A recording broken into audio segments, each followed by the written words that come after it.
This episode of Ars Cryptotica is brought to you by Uptick Project, the NFT world in your hand. Uptick is a decentralized mobile app built on top of the Uptick protocol. Manage your NFT-based digital assets with a focus on entertainment, sports, and the creative industry. Whatever your need for NFTs, Uptick has you covered.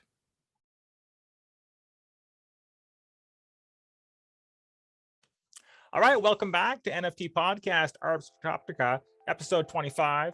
This time we have Brian Jing back with us from the Uptick Project. Thank you very much for joining us, Brian. And Dan Koliolek from Project LB52. Great to have you on, Dan. I'm super excited and have a huge list of questions for you. The first one is, how's everything going? Very well. I'm really glad to be here. Glad to be talking to you, and excited to get into some Space Monkey Fight Club and Project LB52 stuff. Sweet, sweet. Brian, you're doing good? Oh yeah, I'm doing pretty good. So I'm so happy to hear this exciting project. Yeah, hope I can learn something from that and also maybe add some points to that. Awesome, awesome. Okay, so here's first question, Dan. What do you call yourself? You're an artist? You're an entrepreneur? What are you?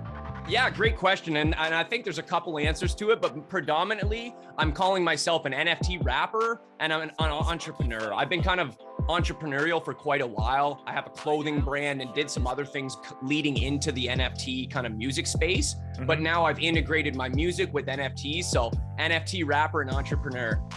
Sweet, sweet. Hey, to date, what's your favorite song that you've made? And how people hear that? That's a great question. And I think one of the current favorites I have was actually the first custom song we made through our Space Monkey Fight Club token, which was actually a song for our first customer. And it was a song for his mom. So we devoted a song to his mother for all the things that she'd done for him. So I wrote that out and had a really good time kind of structuring it out and obviously pulling on my own heartstrings with my mom. But you can go to our OpenSea collections and find that custom song on there and listen to it, and we'll see what the customer ends up doing with it. Nice, nice. Why do you make music? Is this fun, or you got a message that you're trying to put out there? A little of both. I've always just been creative. It's something that I almost couldn't avoid if I tried. I just have to kind of get those creative juices out of my system. And like you say, I really like to have a positive effect on the overall music scene. We've definitely seen a lot of negative music and just, you know, the music industry going in a different direction. And I'd love to curb that in a little bit more of a positive way. Sweet, sweet. Hey, I was listening to some of your previous interviews, and you were saying on one of them that you made a song for Gary Vee, Gary Vaynerchuk there, VeeFriends. That's awesome. Yes. Yeah, that was one of my highlights of kind of discovering how I could add value to the space. And one of the first projects I saw, which was doing some big things in the space, which was Gary Vaynerchuk's VeeFriends. So coming into this, being a musician and not really understanding the space fully in my first couple months, I just wanted to kind of provide value. So I made a song about VeeFriends and the community and Gary and everything that they were doing. And they actually picked up on it, gave it a retweet, shared it on their Instagram. Gary retweeted it onto his pages. And ever since then, I've been just trying to keep at them and keep tapping them on the shoulders. And, you know, maybe something will stem from that, a larger collaboration, but it was really a good proof of concept for what these custom songs could do and the kind of reach that they could get. Nice, nice. I want to get into the customizing of the songs in a minute, but I got one more question before that. You're saying that you tried launching an EP as an NFT and you fumbled it a bit. So I just wanted to hear, you know, everybody goes through the learning process. What happened there and what did you learn? Yeah, great question. And again, being early in the space, I think one of the best ways to learn is by doing. So obviously I never look back and regret it, but the way I structured that release was just a little bit archaic in the sense of Web3 technology. There wasn't an actual integration of the music. I used the NFT as a collector's item with a basically gate to access the files.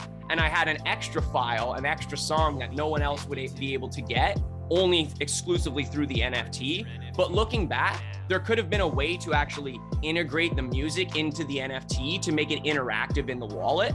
So basically it's just a picture in their wallet at this point, but through some unlockable content, they could discover the files needed for my EP and that unlocked song. But looking back, you know, there could have been a cool way to get it a little bit more integrated right into that wallet, so people could be listening to it as it's in their wallet and trading it. Just some hindsight, I guess, learning, you know, always a way to refine things.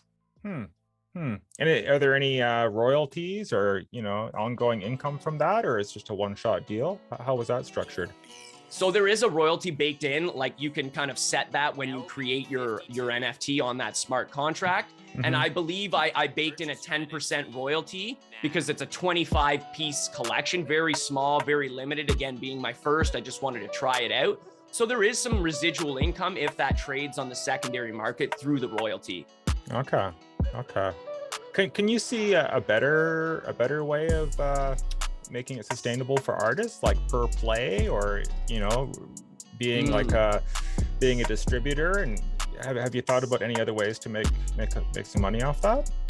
For sure. I think there's a lot of ways to get creative. It might not necessarily make the most sense due to the platform structure for listening to music, say on an OpenSea or on something else. It's a large kind of resistance curve. Most people are on Spotify and things like that. But I think another way artists could be using NFTs is, you know, licensing those songs out and using the NFT to transfer some sort of rights to the song so that people can use it outside of that scope. You know, they can upload it onto a streaming platform if they please, if that's the structure of your rights and things like that. It's just really all about how creative you can get. Yeah. Well, what are the options right now? Is that possible, or are we not there yet? I think we are kind of there, but again, with the platforms, there are some like music predominant things like mint songs. There's a lot of them out there, but I think the major problem right now is just general Web3 onboarding. A lot of people don't have wallets and things like that. So to get the NFT that all of that fun creative stuff stems from is kind of that main hiccup point right now. Yeah. Have you seen anything, Brian? Any, you know, is Uptick doing something that can help out music artists, or?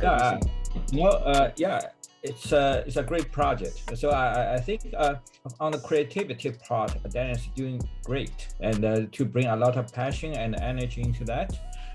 On my side, actually, we are more thinking from the infrastructure perspective, right? So how can we have a good infrastructure to really hold not only the NFT and the music file itself, but also create the add value, right, to that?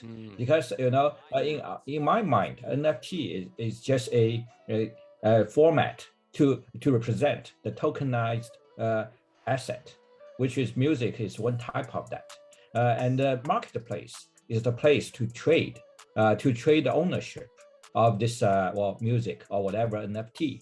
So in order to really create sustainable value, so we need to have an infrastructure and the ecosystem application to really hold it, to make people can play with that. Just like Dan said, the music file so can be unlocked by some NFT pass. So this is also in my mind. So we actually can use a different type of NFT to create the combination of the way how to play with that, how to increase the value, and how to handle the ownership.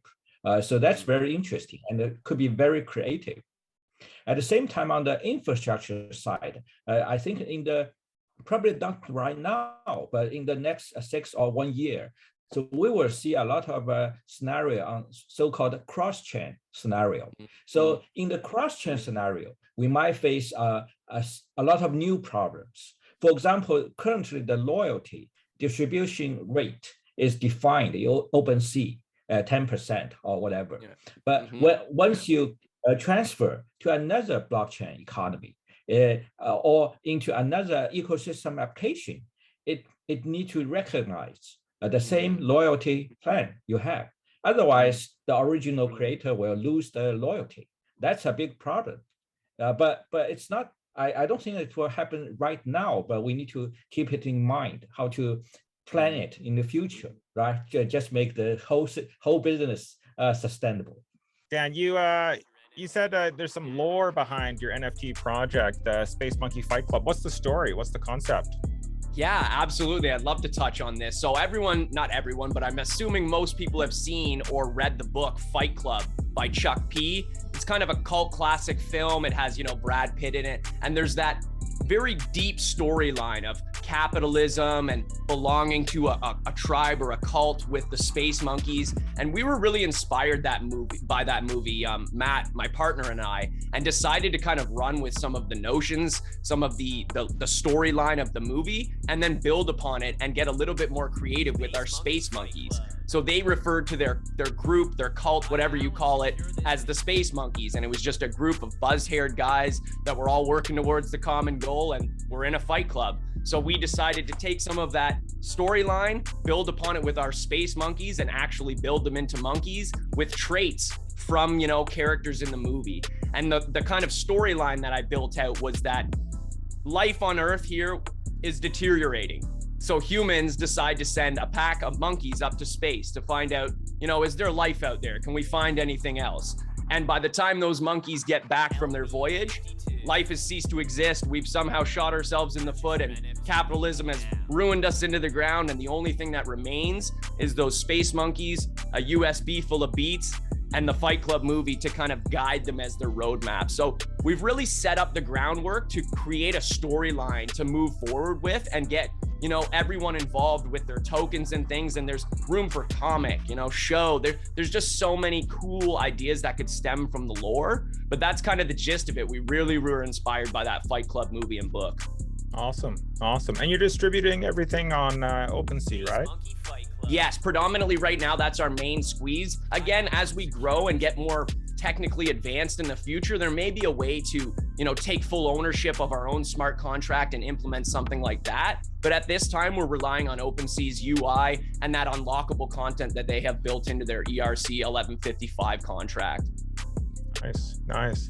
I just wanted to touch a bit more on the project. So it looks like the floor is 1 ETH. For that, you get an avatar. You also get a customized song. There's maybe 7 different genres. I'm a little fuzzy on that. And then there's different seasons. I think you drop 52 avatars and songs per season. Can you just walk us through all that?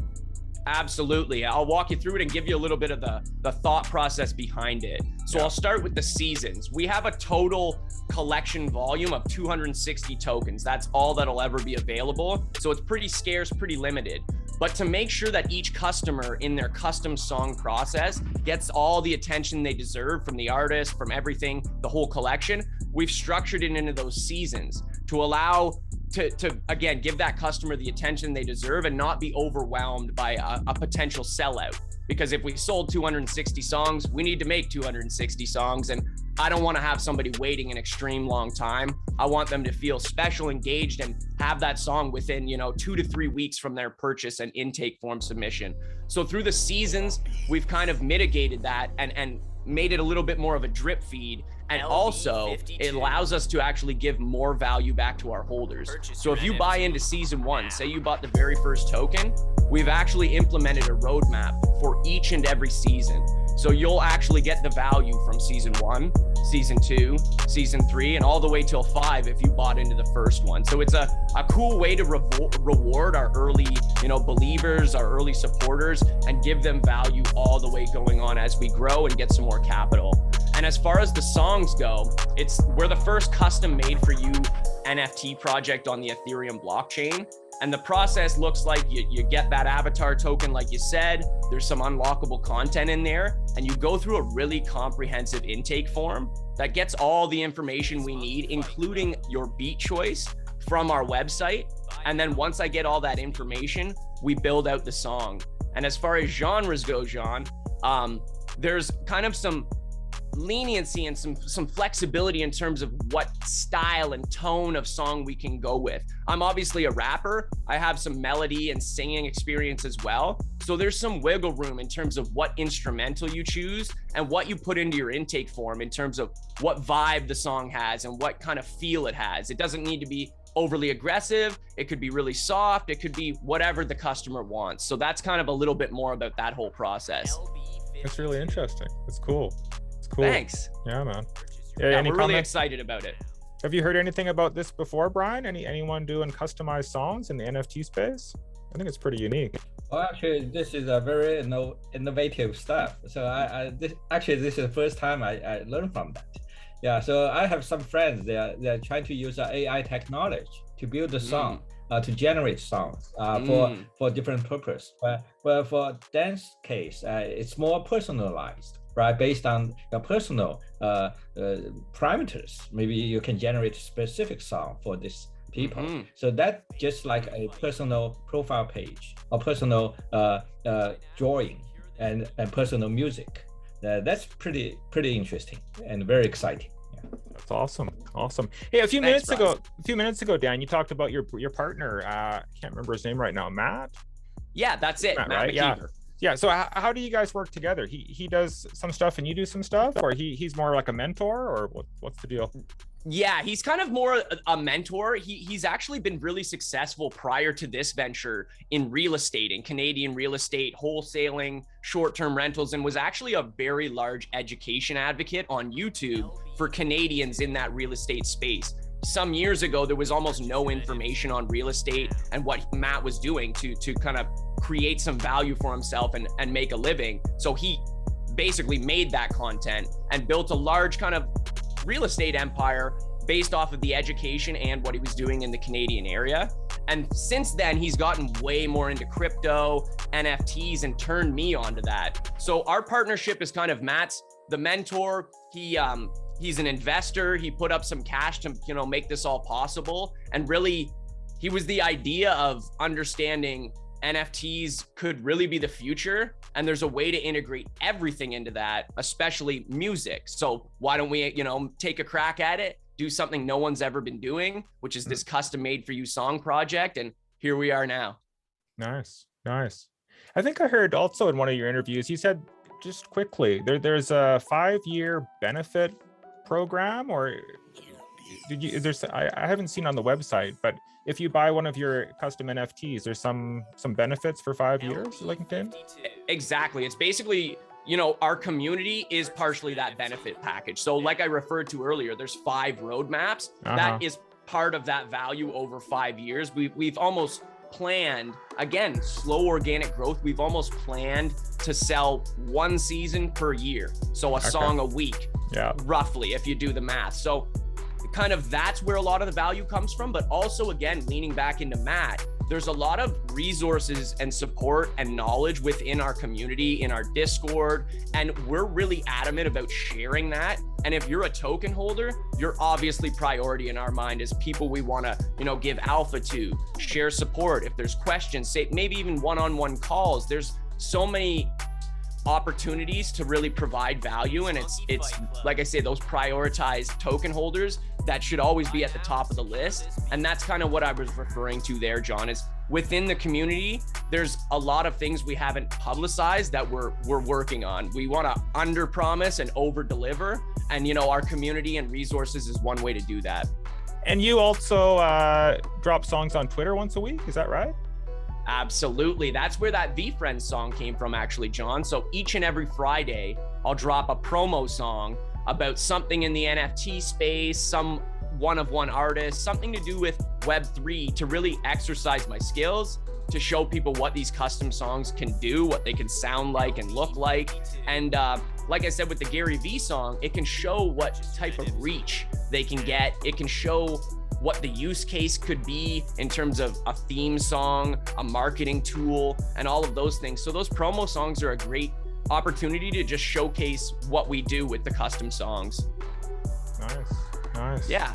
Hey, so Dan, what would you say is lacking in the NFT world these days? Infrastructure-wise, marketing-wise, is there some tool, something you'd like to see that could help out NFT artists quite a bit that hasn't been developed yet? Yeah, that's a great question. And almost coattailing off of things Brian was saying is, cross-chain is going to be a bit of an issue, as Brian was alluding to. And I'd love to see a little bit more growth in that sense, and the infrastructure, like you're saying, a little bit more just capability for artists to create NFTs without so much paywall. There's a lot of gas fees on Ethereum. It's very popular in terms of the network and the blockchain, but there are some, financial restrictions for some artists and things. So I think there are chains that mitigate that in terms of lower gas fees, but the popularity is not really there. So I think we can kind of create a shared wealth where you can get cross-chain, you can get some low gas fees to mint and buy, and hopefully just help not only the creators, but the collectors as well by lowering those fees. But generally what I think is kind of missing in the NFT space is creativity. I think too often we're seeing the exact same project being kind of duplicated with a tiny change, 10,000 PFP style, very, based off of Bored Apes and things like that in terms of the offering. Whereas I think people can get a little bit more creative and outside the box, like we've done with Space Monkey Fight Club, and really look at what are you offering? What's your unique utility? What's your unique value proposition? What sets you aside from the pack? And I think that's the main thing that's missing, is just people thinking outside the box and not just going with what they've seen work so far. What's worked might not work tomorrow. So it's good to get pivoting early like we've done, and it might feel like you're spinning your tires because no one gets it out of the gate, but I'm sure no one got Bored Apes right out of the gate. I'm sure no one got Doodles right out of the gate. There's always a little bit of that adoption curve. So creativity, I think, is lacking. Creativity, yeah. Hey, one of your quotes that I heard was, what's that? Your net worth is your network, or vice versa. That's awesome. Exactly. Man. So that's something Matt taught me, and I just want to give him a quick shout out for that. That's kind of his motto: is your network is your net worth. Yeah, that's awesome. But it's pretty hard to network on. What do you think about networking on OpenSea? It's like so many people there, right? And it's kind of hard to. You mainly use Twitter, or how do you build your community? That's a great question. And this is something I'm loving to give tips for creators and collectors. Is a lot of the action is happening on Twitter. A lot of the action's happening in Discord. And there's almost a whole nother set of news stories when you get into crypto Twitter. It's almost like this entire different language people are speaking up to the minute. So I really recommend people, if you want to grow your community within the NFT Web3 space, lean into Twitter and really lean into Discord. And there's, like everything, a bit of a curve. I was never comfortable on Discord when I jumped in. It felt very vast and techy, but now it's like my favorite tool, and I've connected with people all over the world through Twitter Spaces and Discord rooms. Nice. Yeah, I still haven't figured out the Discord. You have any comments, Brian, about networking or building community? About I really like this slogan, right? Your network is your net worth. So in other words, I always say you own your data in Web3. So that's almost same thing. So you talk about the social network. So that is cool. So everybody running Discord, Telegram, Twitter, so that all the people concentrate on your project, on your product, and everything around you. At the same time, I think NFT itself can build your own network, or I would say very core network, core community, right? Just like you can issue a lot of NFT collectible cards. The owner of those cards naturally become your core member. And not only the core member, they are your collector, and also they are your salesman, right? So they can do everything for you because they will benefit from that because of the value increase. So that's a beauty of this NFT blockchain economy, because it's totally like a value internet. So everybody participate, everybody receive the real value from that. So yeah, I think that's also part of the core network, right, of yourself, and it could be the lifetime. Just like I think then you said you have different seasons of the music or projects roll out. So for example, this year, the owner of your NFT cards, NFT music, so naturally become your fans club, your core fans club. And you can actually extend a lot of benefits and privilege to them for the future. And I also agree with what you said. We don't need to overpromise and under-deliver, right? But the beauty of NFT business is once you have the NFT in your hand, that means you have a certificate that you are part of the community. So if the project is very serious and they want to make sustainable growth, obviously they will offer you more benefits for the future, just like you grow together with the project. Yeah, that's the beauty of that. Absolutely. I think you're so right with that, Brian, is your token holders become your best spokespersons. You're letting those people, again, see the value that you're seeing, and it's all a team effort. As it goes up, everybody goes up with it. And I think the really special things about NFTs, especially for a musician, we were talking about this on a different podcast the other day, is like the notion of selling your CD out of your trunk. And back in the day, you'd never know where those CDs went. You could never track and trace those day one supporters. But with NFTs, I can literally trace down the wallet that holds those first 5 tokens, 10 tokens, and I can choose to reward those people, especially if things trend in a good direction for my career, for the project. You can actually, again, your network and your net worth, get some of that net worth back into your network and help the people that helped you in the beginning. So I completely agree, Brian. Yeah, that's awesome. true. Awesome.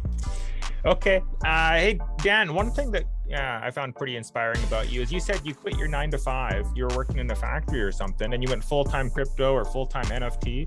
I sometimes dream of that, but I haven't crossed that bridge yet. Tell us the story. How did that go? For sure. I've been working in factories since I, got out of high school, and even before that, automotive, beverage, just a lot of blue collar work, shift work. It was never that enjoyable.